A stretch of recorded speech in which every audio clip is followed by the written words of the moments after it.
Sa eskwela, hindi ako interested eh. I'm not interested in books. I'm not interested in ballpen, o lapis, roll pad. Wala akong pakialam dyan. Ang pakinakailaman ko, sunghits. Ako. Dahil parang nandoon ang piras tingin ko eh, sa sunghits. So, hindi ko inintindi yung notebook na yan. So, wala akong pinag-aralan. 2 taon sa grade 6 eh.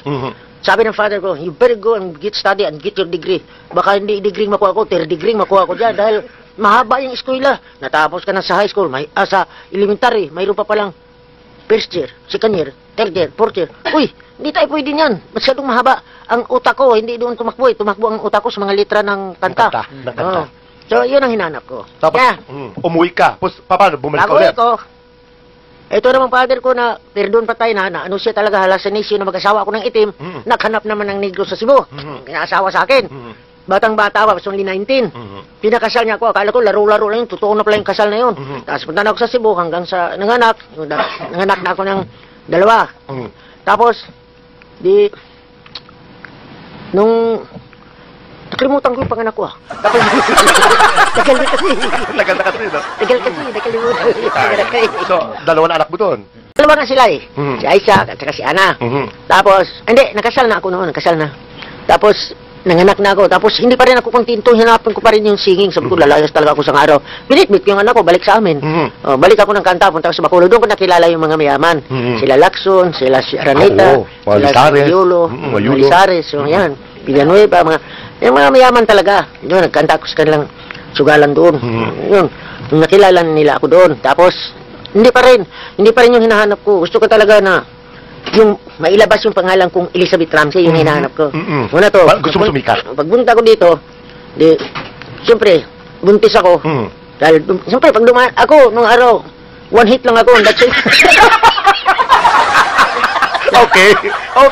Dumaan lang ako doon para manghingi ng pera sana isustintos mga anak ko. Ako naman ang nabuntis. So, hindi na ako umuwi sa amin. Baka mahimatay pa yung nanay ko eh. Dagdag na naman sa pamilya. O sige, tuloy ng ligaya. Makain ako ng barko. Dito na ako nanganak. Sa Manila na? Yeah. Okay. Yun ako nagpasok ng katulong. Doon naman ako na nanganak, 1958. Sumama ako ng konti sa student canteen. Okay. Dahil yung kapitbahay namin ng Kumbo, tinuruan ko paano kumanta ng rock and roll. Tapos, nag-audition kami, nanalo ako, undefeated champion. Wow. For how many, a year? For many weeks? Exactly, 10 years yun ang pangarap bago ako naging Elizabeth Ramsey. Ayun. So, hindi ako bumitiw Maski nagdaan na lahat. paano ka napunta sa Clover nga ba? Clover ba yun? O? Pagka nung nanalo na ako, kinuha ko ng mga Rene Nieves na kapatid ni Chiquito. Dinala ko sa Opera House. Opera House pala, sorry. Opera House pala. Opera House. Tapos, sa Opera House na ako, kinuha naman ako dun Sara sa Clover. Doon na kami nagsamin lang niya. Mami Kate de la Cruz, Ayun. Casmo, Taruray, yan ang magkasama ko, Wingdo, yan sila. May trivia pa paawal because every time daw si Mama Elizabeth performs on stage, she would perform barefooted, nakapaa. Yeah. Kasi, nung mag-perform ako noon, bumili ako ng step-in sa palengke ng Pasay. Yung pala, cartoon lang yan. Pag sinayaw mo ng isang sayaw lang, nababali. Bilhin na naman ako pagkatapos ng persyo. Nagkalastuhan ako masyado kaya pagkatapos ng isang kanta, tatapon ko na yung step-in ko para hanggang sa naging gimmick yun. Pero hindi ko alam na gimmick, tinapon ko lang para reserva na huwag siyang mabali. Yung pala gimmick yun. Naging gimmick. Naging tatak mo. Naging tatak ko na. Okay. Kaya ginawa ko na yun. Hubarin ko na sapatos ko, kakanta ko. Bukod sa paghuhubad ng sapatos niyo po, napapansin ko lagi niyo po tinataas, nilililis niyo po yung Alam mo palda ito? po ninyo. Hindi, nung araw fitting kasi. Opo. Ngayon, nung bata pa ako, ganun talaga ako. Pag inutusan ako ng asin ng nanay ko, magsasayaw ko sa karsada, ang damit ko nakabukas talaga yan. Pagka may magdaang sasakyan, pagkikita ka sa Pang-tease, no? Pang-tease, panukso. Ay, galit na galit yung mga jeepney driver. Kuminsan, upo ako sa gitna ng karsada, gano'n ito. Totoo yun. Totoo ba? Ano yun, habit ko yun. Ayun. Ano-ano ba ang mga, sa tingin mo ha, sa tinagal-tagal mo sa show business, ano-ano ang mga magaganda o whatever na karanasan na naranasan mo na hindi mo makakalimutan? Kung meron ka ba maalala? Ayman ko, sinasabi nila, mayroon kang karanasan na hindi makalimutan. Lahat yun, hindi ko makalimutan eh. So, hindi na karanasan yun, kabuhayan na yun. Kasi, lahat yun, puro mahirap eh. Wala akong maitapon sa kahirapan ko eh. Kasama sila lahat eh. Kaya, ang ano lang yan, yung, tinatag ko lang yung utak ko sa sarili ko na kailangan itong maging buhay ko, kailangan dalhin ko ito dahil hindi naman ako natapos sa pag-aaral, gawin ko ang singing may degree. Kasi sinasabi ng father ko, lahat ng kapatid ko nagka-degree, ako lang walang degree. Okay. Pakikita ko sa kanya, matindi ang degree ko habang buhay. Dahil yung iba, pag nag-degree ka, nag-teacher, minsan, hindi ka naman makakapasok, malit lang ang sweldo mo. Opo. Hindi ka naman makakapasok, mag-teacher ka lagi, ganyan. O, magtagal pa para mag-teacher ka. Ito, singing lang. Minaster ko ito. Na, make it sure na pag ginawa ko itong kanta ko, sarili ko ang boses ko, sarili kong arte ko, pati na rin ang mukha ko. Oy. Sarili lang. At saka, yung sasabi, napagtagumpayan mo yan. Kumbaga, kung alam lang ni Papa mo ngayon, kung nakita ka niya, sabihin na I'm very proud of my daughter, Elizabeth. Sa mga kapamilya po natin ngayon lang po tumuto kasi may mga nagtatanong. Yeah. Bukas lang po ng radyo. Ito po ay special episode ng mismo dahil napakaswerte namin. Kasama natin ang nag-iisang Miss Elizabeth Ramsey. The Queen of Rock and Roll. Wala Amerika Talaga ba po walang kasi- kamukha ako? Wala. Wala po kasi sa Amerika, tinatanong po nila Eugene at Alex. Kung sino nga po si Miss Elizabeth Ramsey po. Kasama si Father Caloy ngayon. Along the way, as we're talking now, ay makikilala na natin sino si Miss Elizabeth Ramsey. Dapat. Ayun. Totoo. Ako kasi, di ba, ang question ko nga na, sagot mo na kung ano ba taga-unang pinasok mo, pagiging mga aawit, o pagiging artista, o pagiging theater girl, nasagutan niya yan, she wanted to be a singer.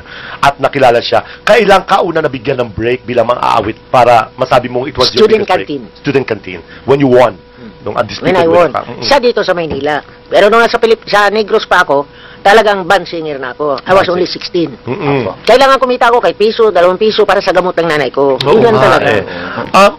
So, ang nanay mo, at least naibigay mo sa kanya ang tulong na Oo. kailangan niya. Ang nanay ko, hindi naging katulong sa buhay ko nung mag-Elizabeth Ramsey ako. Kahit paghugas ng plato, sinabi ko sa kanya, ang lahat ng platong hugasan mo, babasagin ko. Hindi humipo ng plato yun. Oy. Mami, At What a kung beautiful magbunot ka daughter. ng bahay, susunugin ko. Kaya hindi talaga nagbubunot sa bahay yun. Opo. Susunugin ko talaga. Napakabuti mong Dahil anak. nakita na niya Wala. binasag kong plato, sa susunod, susunugin ko na. Opo. Napakabuti mong anak Ngayon ko lang narinig yung ganung mga pananalita. Mami Elizabeth, marami po kasi kayo napapasaya. Pero po sa pagbisita niyo po sa amin, yung mga kwento niyo po, simula po ng bata kayo hanggang ngayon, puro malulungkot po. Kasi malungkot ba yun? Opo, nalulungkot po ako. Gusto ko pong tanungin. Kasi ano po? may kakibat na kahirapan kasi. Opo, Di ba yun. may pinanggagalingan? Opo, ang tanong ko po, sa buong buhay niyo po, ano po yung makakonsider yung pinakamasayang parte ng buhay po? Naku, every day for me is happiness. Wala akong kalungkutan, darling. Opo. Sa bahay ko, ang utos ko, ito, si Edwin na anak ng father ko yan, ng brother ko. Opo. So, mamatay ang brother ko, maliliit pa sila kinuha ko. Ano rin sila, 5 silang kinuha ko. Kasi ano sila 10 sila dati. Namatay yung dalawa, so, 9 na lang sila. So, kinuha ko yung 5. Kasi mother nila, wala na ang brother ko, wala na makatulong sa kanya. Sabi ko, kunin ko itong 5 para matulungan ko naman yung mother nila.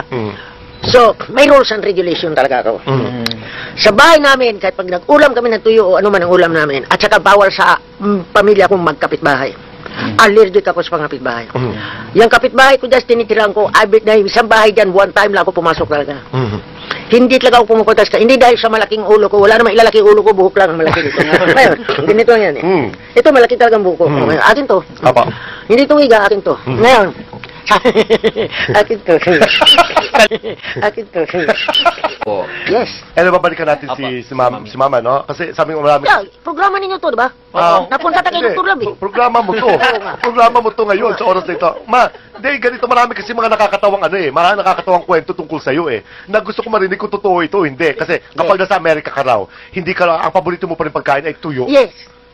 Eto nga, ayaw ko na di yata maganda sa television ito. Ingat ha.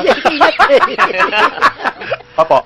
Ayaw ko na. Bakit? Basta. Basta, may ganong Dahil istorya. sa tuyo, Basta natuyo po tuyo ba? pala, oh. Sabi nga ng mga apo ko, si Rodney at si Diana, Grandma, you always eat that stinky fish. Oo. Stinky fish daw. Sabi ko, look Rodney, you better keep your mouth shut. This is the only food I eat. Tapos tinuruan ko sila kumain ng tuyo. Ngayon, sinasabi niya, Grandma, when are you going to buy the stinky food? Nagustuhan nila. Stinky fish. Stinky fish, Yeah. nagustuhan nila. Tinuruan ko sila kumain ng tuyo talaga. American citizen ka raw ba, Ma? Kasi doon ka na tumagal sa Amerika. Bakit? Dati, ngayon 60 cents na lang. So, ngayon, pero sabi nila, since andito na si Mama Elizabeth, they parang napansin nila na parang nag-enjoy ka na rito. Parang ikaw ba wala na balak sa Ako Amerika? kahit saan, darling, kahit saan ako, Apa. happy ako. Ay, baba, tumira ako dito. Nandito ang happiness ko. Hindi ko iniiwan kahit saan. Punta ako sa States, doon lang ako. Opo. Hindi ko iniisip ang ito. Ikaw kumukontrol ng Kasi happiness mo. hindi mo kaya isama itong Pilipinas sa Amerika. Hindi mo rin pwede isama ang Amerika sa Philippines. May anak ka doon. O, leave it there. Leave it there. Kasi buhay na nila yun eh. Ngayon, kung isama ko pa itong buhay ko, it's too late. Kasi matanda na ako para mag-ano pa sa kanila eh. Sasayangin ko pa, mag-isip ako sa gabi, ganito, gano'n, dahil kasi mga anak ko sila. Hindi, kabulsitahan na yan. So that answers the reason bakit gusto mo mabuhay decide na mag-isa. Hindi. Ayoko rin mag-isa dahil gusto talaga may kasama. May kasama ka. Takot ako mag-isa eh. Pero ma, yung sa mga anak mo, pinakawalan mo sila, you wanted them to spread their wings on their own. Tinuruan ko sila talaga tumapang at malakas. At kailangan higpit lagi ang sikmura pag walang makain. Hindi pwedeng manghingi sa kapitbahay. Talaga rules and regulation kayan. Wala talaga akong mga, kahit ganun lang sila, hindi naman sila nakatagpo ng mga ano. They try hard to work hard. Dahil yan ang sinabi kong walang magpapalimos sa Ramsey. I swear, walang Wow. magpapalimos. Hanggat buhay ako, walang magpapalimos. Ang gandang food for thought yan. Actually, Alam mo, speaking of food for napakalaking thought, bagay yan. marami na po kayo na-touch. Isa doon si Mama Dongtan, ha? Ito, inaamin niya po, share po natin. Sabi niya, sinasaluduhan niya daw po kayo bilang anak. Nagigilty daw po si Mama Dongtan kasi hindi daw siya yata parang ganun na anak sa kanya. A lot of the children, even all over the world, are not as good as you are. Kasi nung kinuwento mo kanina na yung mula nung ikaw naging Elizabeth Ramsey at kumikita na on your own, hindi mo na pinayagan ang nanay mo na magtrabaho. Oh, yeah. Hindi pwede yun sa At saka nung nandito kami sa Maynila, may sakit siya eh. Sabi ko, kasi may anak na ako noon. 3 na anak ko. Sabi ko, kung unahin ko mga anak ko dahil sinasabi lagi, anak muna bago magulang. Mali kasi. Ang mother ko may sakit. So, isave ko muna ang nanay ko. Kasi Opo. mag-isa lang ako nagtatrabaho eh. Opa.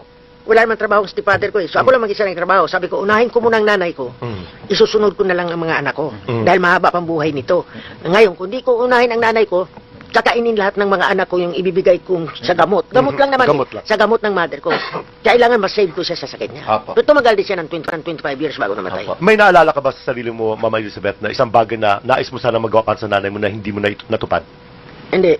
I think natupad ko lahat. Natupad Dahil ko. inuna ko muna siya bago lahat.